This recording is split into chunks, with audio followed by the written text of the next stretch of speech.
106.5.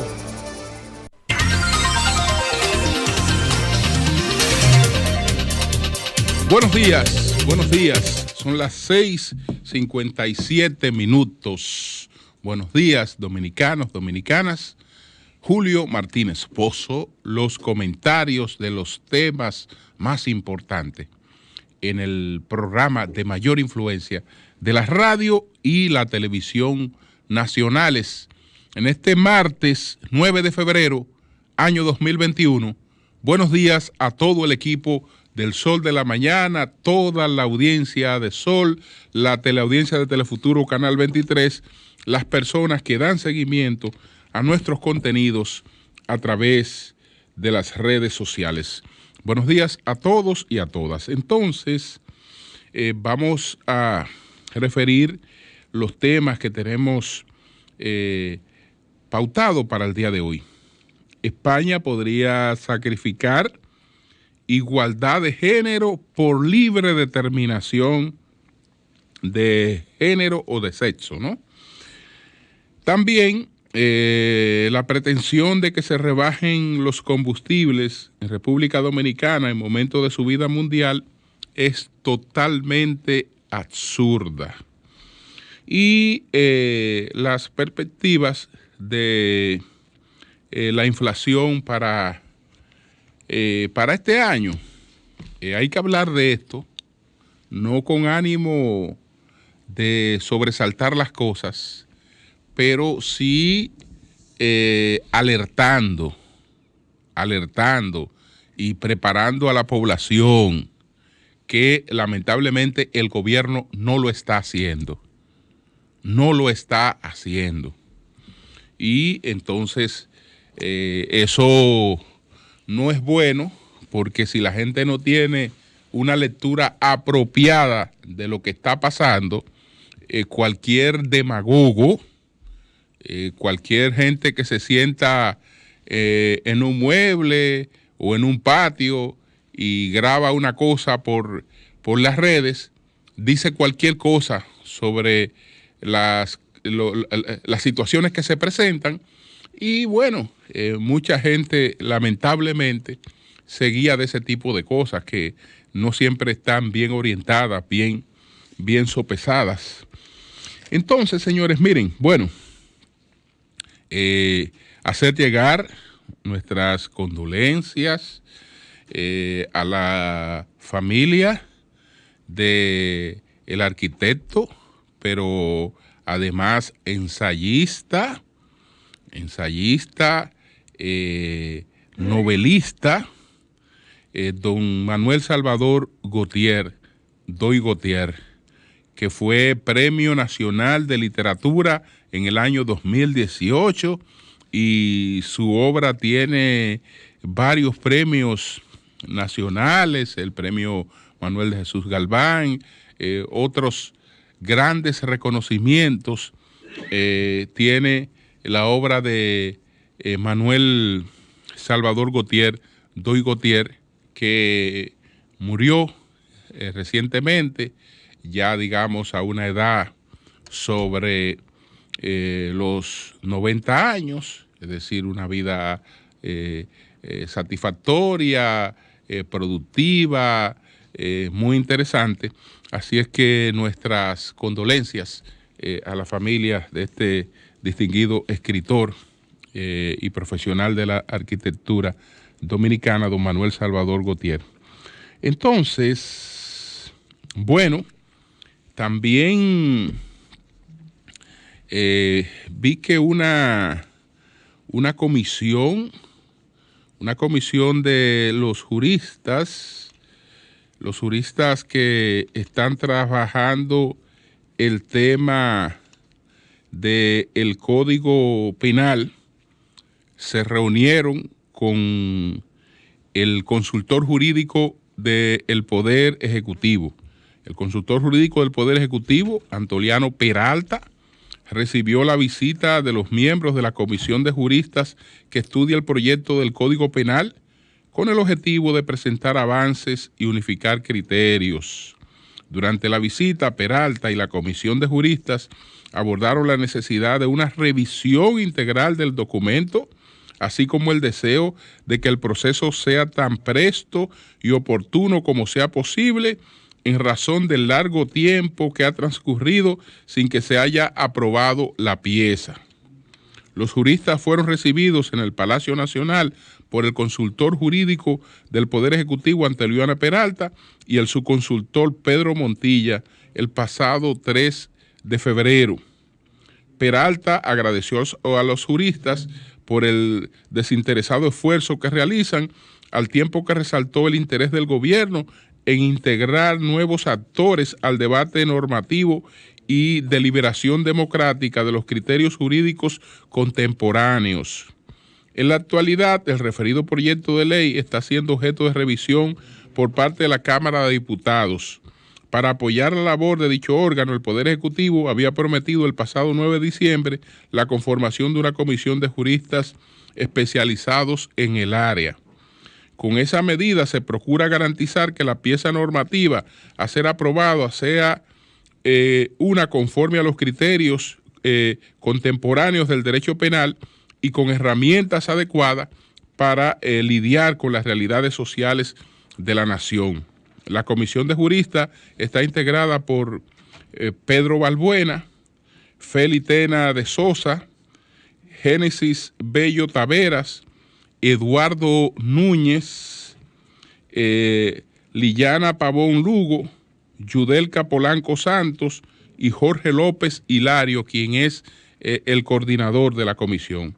Esta comisión fue seleccionada por la Consultoría Jurídica por instrucciones del presidente de la República, Luis Abinader, y la integran abogados y miembros del Ministerio Público e investigadores jurídicos. Así es que saludamos esta reunión y ojalá que pronto tengamos un nuevo código penal.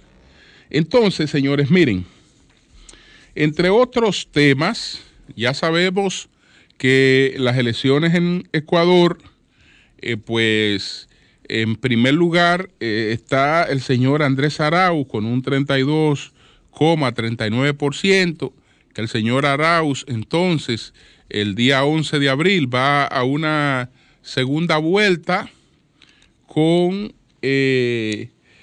otro candidato, no es con el señor Lasso, sino con el señor Yacu Pérez. Yacu Pérez, que sacó 19,87%, y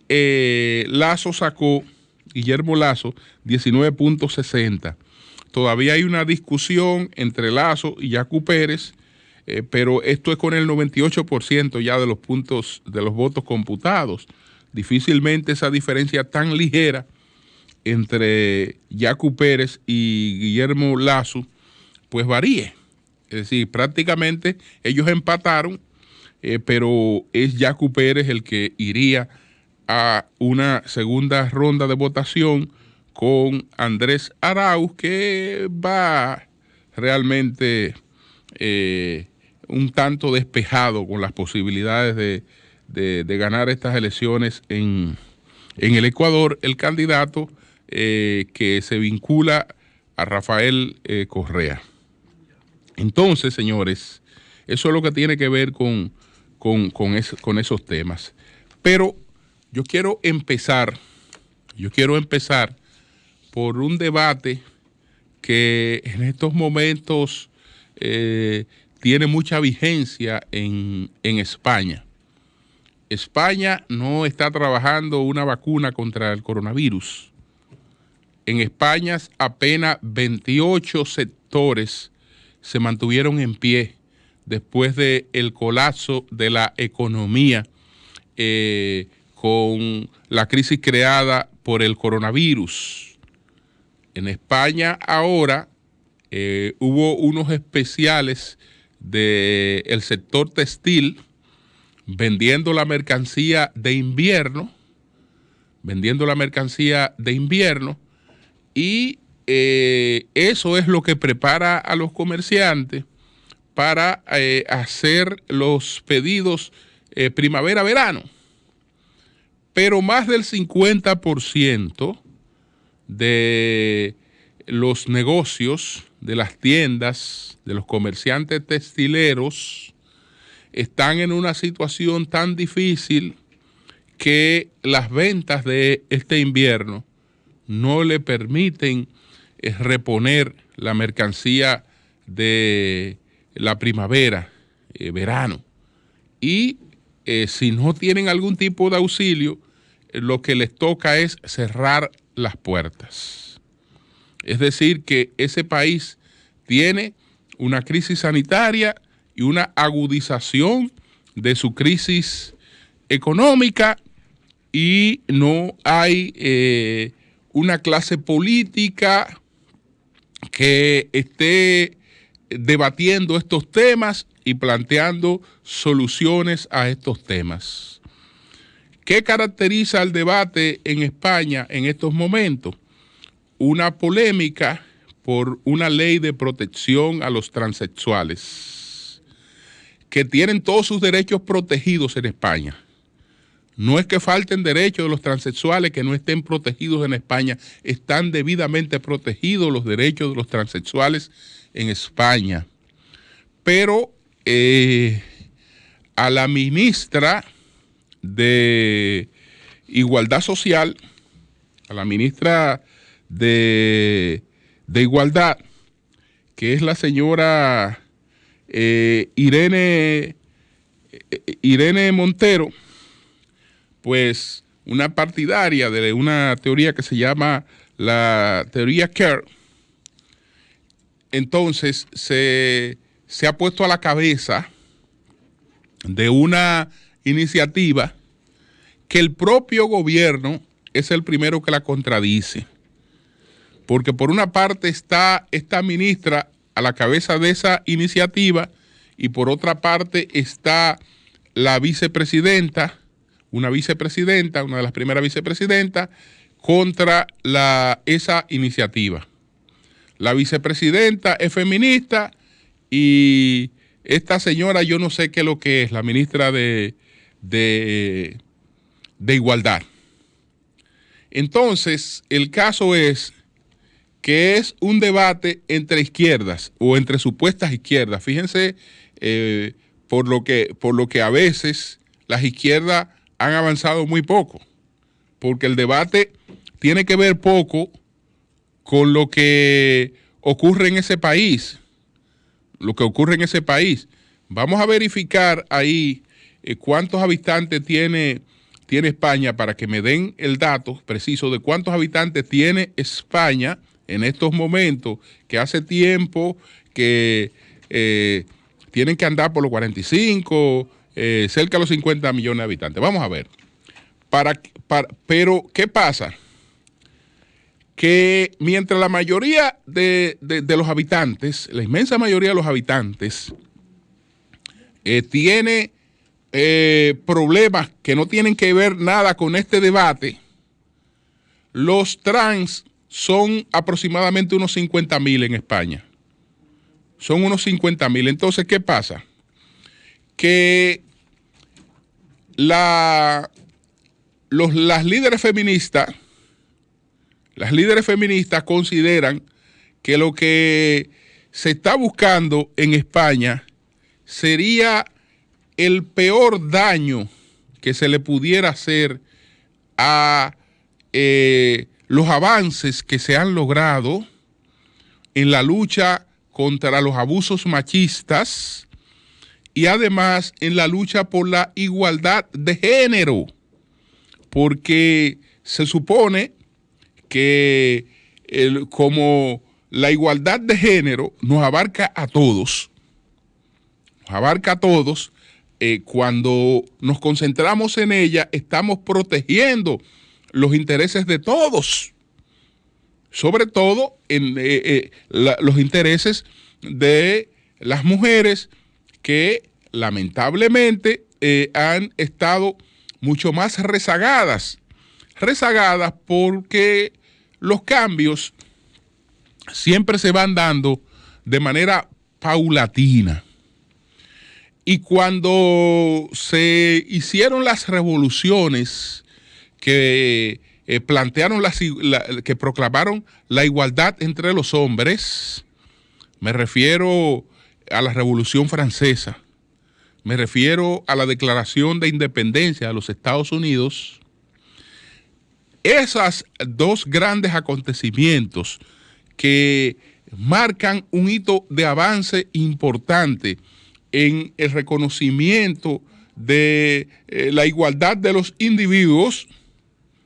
Esos grandes avances, sin embargo, en la coyuntura histórica en la que se produjeron, eran excluyentes, pero a pesar de ser excluyentes, representaban un gran avance. Representaban un gran avance. ¿Por qué eran excluyentes? Porque cuando la Revolución Francesa habló de igualdad, ahí no estaban ni los esclavos ni las mujeres. Igual que en la Declaratoria de Independencia, es decir, era todavía una coyuntura y unas circunstancias históricas que hay que verla en esas circunstancias. Pero no quiere decir que eso no representara un avance. Eso representó un avance porque es verdad, por ejemplo, que posteriormente, cuando basado en en los principios de esas declaraciones, los líderes abolicionistas, como el caso de Frederick Douglass, por ejemplo, consiguen que el presidente Lincoln, lo convence al presidente Lincoln de la abolición de la esclavitud.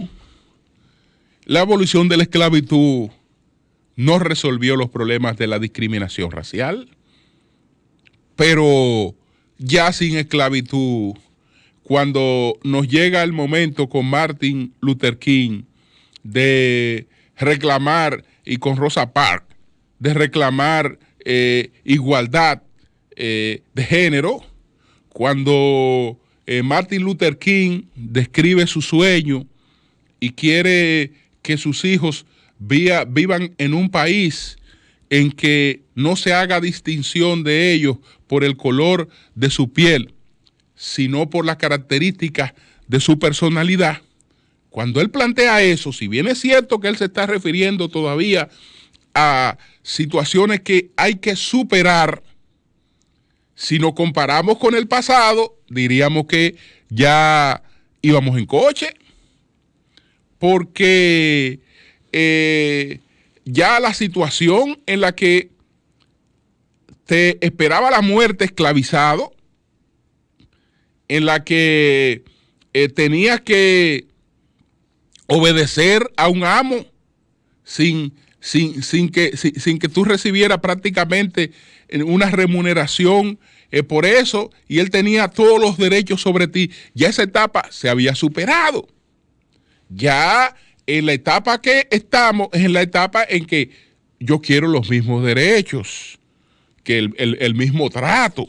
Entonces, no podemos decir que la etapa anterior, en la que no hubo ese trato, pero sí se produjo la abolición de la esclavitud, no fue una etapa de avance, fue una etapa de avance. Luego, cuando Martin Luther King inicia su lucha por los derechos civiles, a partir de este acontecimiento que se da con Rosa Parks y todas esas cosas, cuando se da esta lucha no incluía, digamos, lo que ocurrió después con los derechos de la mujer. Pero ese fue el camino. Es decir, la lucha de Martin Luther King por la igualdad en los derechos civiles fue el camino que después recorrió el movimiento feminista para proclamar y ganar otros derechos. Es decir, que aunque tampoco ni con la abolición de la esclavitud, ni con el reconocimiento de los derechos civiles de los negros a partir de la lucha de Martin Luther King, estábamos todavía en la cima, sino que todavía teníamos la exclusión de la mujer. Es decir, Antes una mujer negra, primero estaba excluida porque era esclava. Después no era esclava, pero estaba excluida porque había discriminación. Después se trata el tema de la discriminación, pero resulta que entonces tiene la situación de la condición de mujer, y eso ya no la abarca solamente a ella, sino también a las mujeres blancas. Y entonces pero ya la parte del reconocimiento de los derechos civiles, como digo, abre la puerta. Entonces, cada etapa de la historia tenemos que evaluarla en su contexto para entonces después no decir que aquella etapa era atrasada, que aquella etapa había realmente desconocimiento, misoginia, que eran misóginas. No. Son etapas y una ha traído la otra. Y entonces en ese sentido hemos progresado. Y yo creo que hemos llegado hasta un estadio, que es lo más abarcador posible de todos los derechos de la gente. Es lo más abarcador posible.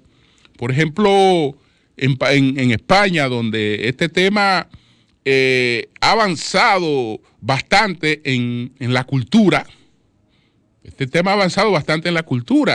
Es decir, en España no te atrevas compartiendo con alguna persona, con alguna amiga en una reunión de negocio o lo que fuere, una reunión, no te atrevas a tomar la iniciativa de que tú vas a pagar una cuenta. Porque eso es un insulto. O lo consulta con mucho cuidado, pero la cuenta no. Es muy difícil que una mujer acepte que el hombre pague una cuenta en España. No, la cuenta la pagamos los dos. Y se ha llegado a tales extremos que hay experiencia de gente que en los bancos, por ejemplo, usted ve un señor mayor que está haciendo su fila. Si usted se pone de sabroso a decirle, venga señor, etcétera, pero venga acá. ¿Y qué usted está viendo que a mí me falta? Que yo no puedo hacer mi fila aquí. Y entonces, usted me está discriminando, es una frescura. Y cuando viene a ver que sacan de ahí, es al que quiere ayudar a una persona que, una gente, por ejemplo, que va de otra cultura, entiende que, bueno, en mi país, ese tipo de gente se le da prioridad y tienen su fila. No te atrevo a ofender a una gente de que mire señor que yo lo voy a dar. No. ¿Y quién es usted? Para usted cree que usted me puede. Entonces, es así la cosa. Entonces, bueno, todo esto es porque ahora, ¿de qué se trata? De que hay una propuesta de legislación en la que el sexo o el género, yo sé que no es lo mismo sexo y género, pero hay mucho espacio común. Es decir, estamos hablando de que el género es una construcción cultural y que el sexo ya es una cuestión biológica, física, etcétera. Pero, ¿qué pasa? Que a los 16 años una persona va a tener derecho a declararse del género que entienda. En mi género es femenino. Y una mujer, mi género es masculino, porque es como yo me sienta que me voy a declarar. Como yo me sienta. Entonces, ¿qué dicen las mujeres? Pero este movimiento lo que busca es borrar a las mujeres. Es borrar las conquistas de las mujeres. Porque entonces un hombre se puede declarar mujer. Un hombre se puede declarar mujer, pero la base de las leyes que han llevado a la igualdad de género, la base de las leyes que han llevado a las condenas al machismo, las censuras a los comportamientos machistas, ahí se derriten y desaparecen. Y entonces no se sabe qué va a pasar, por ejemplo, con el bendito caos que se armará en los deportes cuando un hombre vaya a un deporte de mujer y es que yo soy mujer. Es que yo soy mujer. Y por ley soy mujer. Y entonces, ¿quién es usted para usted decir que yo no soy mujer? Si eso, la ley me permite a mí determinar que yo soy una mujer. Entonces, fíjense en qué cosas tan absurdas nos estamos envolviendo, porque olvídese, eso está por España, pero esa modita no tarda en llegar por aquí y de expandirse por otros países. Y tú te preguntas, ¿qué está garantizando eso? ¿Qué avance está garantizando? Porque bueno, si todos tenemos el derecho al voto garantizado, ya eso es un avance democrático. Si a todos se nos trata igual, independientemente del color de nuestra piel, ese es un avance. O de nuestra condición de género, ese es un avance. Pero lo otro yo no sé lo que es. Lo otro yo no sé qué es lo que es ni a dónde conduce. Entonces, esas son las preocupaciones de una nueva bendita izquierda que lo que ha venido es a enredar mucho más las cosas y a producir retroceso. Por eso esa bendita izquierda la enfrenta también otra izquierda que ha sido aliada de esa izquierda y que ahora no sabe cómo entenderse con ella. Eso es lo que tiene que ver con ese tema. Bueno, hay una campaña. Ahora voy al tema de los precios de los combustibles. Y se están planteando muchísimas cosas.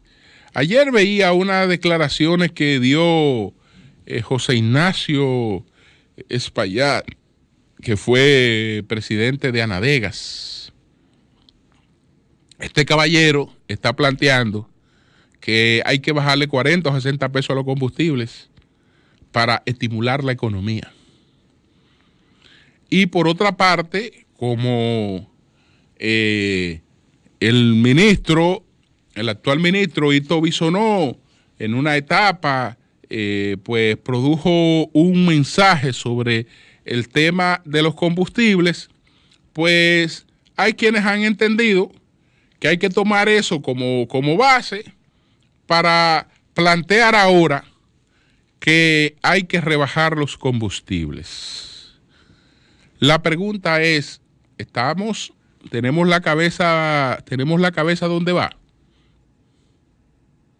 Si tenemos la cabeza donde va y lo que nos interesa es que este país siga adelante, tenemos que dejarlo de demagogia, incluso dejar de tomar en cuenta algunas cosas que la propia gente que gobierna planteaba de manera no responsable para decirle a la gente las cosas con responsabilidad.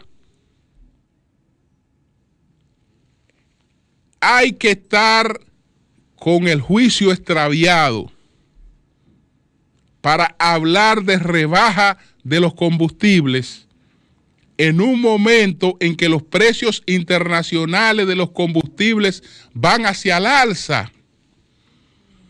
¿Qué ha ocurrido con los precios de la gasolina solamente en enero en el mundo? Que los precios de la gasolina solamente en enero en el mundo han subido un 103%. Entonces, como los precios de la gasolina han subido un 103%, vamos a ponernos a jugar a la demagogia aquí creyendo que se le hace daño al gobierno, hacerle daño al país. Porque eso nada más le hace daño al país. Entonces nos vamos a poner todo de demagogo a preguntar, fulano, ¿y los combustibles por qué no lo baja? ¿Y los combustibles por qué no lo baja? los combustibles no pueden bajar de precio si los precios están subiendo por varias razones. Este caballero habla supuestamente de estimular la economía, porque él dice, bueno, si le rebajamos 40 o 60 pesos, dice José Ignacio Payá, la gente va a consumir más combustible y el gobierno va a cobrar más impuestos. A ese caballero se le olvida que consumo de combustible es demanda de divisas y que los sectores que producen divisas, el principal, el turismo, están en el piso. Y que por lo tanto, una economía no puede estimular irresponsablemente el consumo de una cosa que no tiene, que es divisa. Pero resulta que nosotros tenemos que reponer los combustibles que usamos. Entonces, vamos a vender los combustibles más baratos para comprarlo más caro. Para comprarlo más caro. ¿Qué quiere decir eso? Que en un momento de crisis, donde lo que el gobierno tiene que privilegiar es buscarle una vacuna a toda la gente y ser efectivo en la vacunación, que lo que hay que priorizar es en auxiliar a los sectores que la crisis ha desplazado de los ingresos. Entonces, en vez de hacer eso, lo que el gobierno haría sería estimular a la gente a salir a quemar combustible. Combustible que el país no lo produce. Vamos a salir a quemar combustible para que supuestamente estimular la economía. Pero ¿cómo diablos voy a estimular la economía si voy a dejar al gobierno entonces con una disminución de los ingresos? Porque el gobierno va a tener que tomar una mayor cantidad de divisas para traer ese combustible que estamos quemando. Bueno, que es que el gobierno cobra un impuesto y que con el impuesto supuestamente se beneficia. Ese impuesto, con el tema de la pandemia, cayó bastante, pero además, yo creo que esta situación de los precios internacionales del petróleo será coyuntural. ¿Por qué?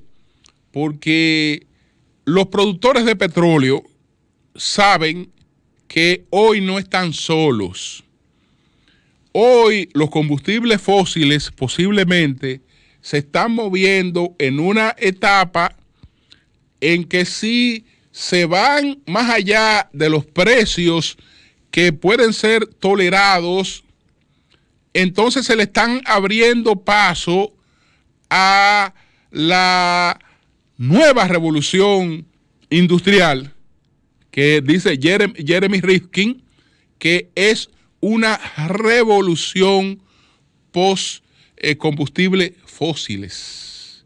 Es decir, incremento de mucho tiempo y por largo tiempo de los precios internacionales del petróleo no haría otra cosa que el estímulo a los vehículos eléctricos, por ejemplo, que ya están bastante avanzados. Entonces, si el petróleo le da un empujón, más allá de lo prudente, ellos saben entonces que la era del petróleo y de los ingresos que reciben por el petróleo queda bastante diezmada. De manera que en eso el comportamiento entiendo que es que no será un comportamiento de muy largo plazo. Pero mientras eso ocurre, reclamarle al gobierno que rebaje combustible mientras los combustibles suben de precio, repito que es una locura. No importa que hayan políticos irresponsables en el propio PRM que lo estén planteando. Porque yo no he escuchado a ningún líder del PLD que esté hablando de eso. Y sí hay figuras del PRM que se han atrevido a hablar de esa tontería, que son de que los mayores expertos en eso. Y han estado hablando de hay que revisar el tema de los combustibles, que hay que revisar el tema de la ley. Ese ingreso de los combustibles es el único ingreso fijo seguro que tiene el gobierno. Usted se lo quita, usted se lo mengua, ¿y qué estamos buscando? Cuando el país ha tenido que sustentarse sobre la base de préstamos. Es decir, que lo que se deje de ingresar por ahí, entonces también haya que salirlo a buscar prestado para pagar mucho más intereses. Entonces, ¿cuál es el negocio?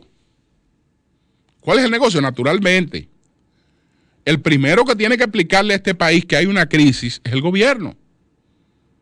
El primero que tiene que estarse dejando de crear expectativas y prometiendo muchas cosas que no está en condiciones de cumplir es el gobierno. ¿Por qué? Porque una cosa es una agenda de campaña concebida en un momento en el que no hay una crisis y otra cosa es la agenda que impone una crisis. Entonces, en la agenda que impone una crisis hay una serie de prioridades que son las prioridades que tienen que atender. Pero el lenguaje de la crisis, la narrativa de la crisis no se ha asumido. No se ha asumido. Y entonces que la gente se percate cuando un producto le llega más caro, que se percate de que el producto está más caro. No, por ahí usted no sabe lo que se presenta. Es decir, la gente tiene que estar advertida, tiene que estar orientada de lo que está pasando. Naturalmente, la gente se orienta cuando ve que tú me estás explicando lo que está pasando, pero al mismo tiempo me estás tomando medidas contra lo que está pasando y me estás señalando otro camino. Con relación a los productos de consumo básico, bueno, hay que tomar medidas, pero esas medidas no son solo a través del INESPRE, que apenas puede hacerle cosquilla al consumo nacional y de sectores muy determinados, pero a lo que consume la gente, que compra, no. Entonces, respuesta de crisis, pero responsables, con los pies sobre la tierra, a menos que no querramos fuñir las cosas. Pero si se fuñen, no se fuñen para lo que están. No importa cuán irresponsables hayan sido ellos mismos en hacer planteamientos que eran contra la realidad. Eran contra la realidad. No. Se gobierna con la realidad. Se gobierna, y por más que la gente no quiera entender, y por más que aparezcan locos viejos hablando disparate, a la gente hay que explicarle la realidad de las cosas, porque de lo contrario, olvídese que ahí sí las cosas se ponen feas para todos. Cambio y fuera.